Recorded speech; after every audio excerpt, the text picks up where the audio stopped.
India ఇంకా world's 4th largest economy కాదు, మనం అఫీషియల్ గా 6వ స్థానానికి పడిపోయాం. అవును, రీసెంట్ గా IMF రిలీజ్ చేసిన డేటా ఇదే చెప్తుంది. 2022లో యూకేని, 2025లో జపాన్ ని వెనక్కి నెట్టేసినప్పుడు మన గవర్నమెంట్ చాలా గ్రాండ్ గా సెలబ్రేట్ చేసుకుంది కదా. కానీ ఇప్పుడు సీన్ మొత్తం రివర్స్ అయింది. మనం మళ్ళీ ఆ దేశాల కంటే వెనకబడిపోయాం. నిజానికి మనం గతంలో యూకే అండ్ జపాన్ లను దాటేసినా కూడా మన వాళ్ళ యాక్చువల్ ఎకనామిక్ స్టేటస్ గానీ, పర్ క్యాపిటల్ ఇన్కమ్ గానీ ఆ దేశాలతో అస్సలు కంపేర్ చేయలేం. కానీ ఇప్పుడు టోటల్ ఎకానమీ సైజ్ లో కూడా వాళ్ళకంటే కిందకు పడిపోయాం. ఇక్కడ ఇంట్రెస్టింగ్ పాయింట్ ఏంటంటే గత 4 ఏళ్లుగా జపాన్ జీడిపి వాల్యూ పడిపోతున్నా కూడా ఈ ఏడాది మన ఎకానమీ వాల్యూ వాళ్ళకంటే తక్కువగానే ఉంది. అసలు మన ర్యాంకింగ్ ఇలా 2 పాయింట్లు తగ్గిపోవడానికి కారణాలేంటి?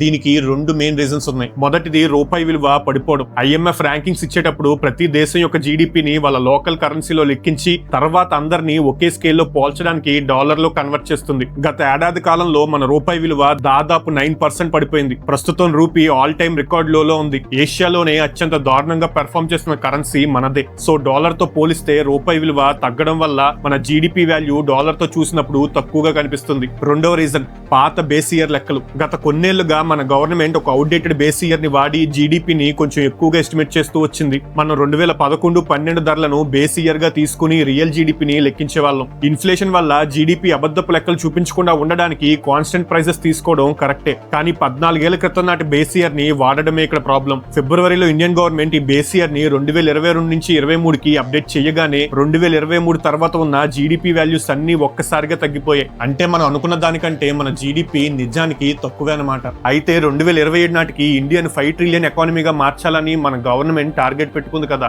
రూపీ విలువ ఇలాగే తగ్గుతూ ఉంటే మన ఎకానమీ $4.15 ట్రిలియన్ నుంచి $5 ట్రిలియన్ కి చేరుకోవడానికి వచ్చే ఏడాది ఏకంగా 20% గ్రోత్ సాధించాలి.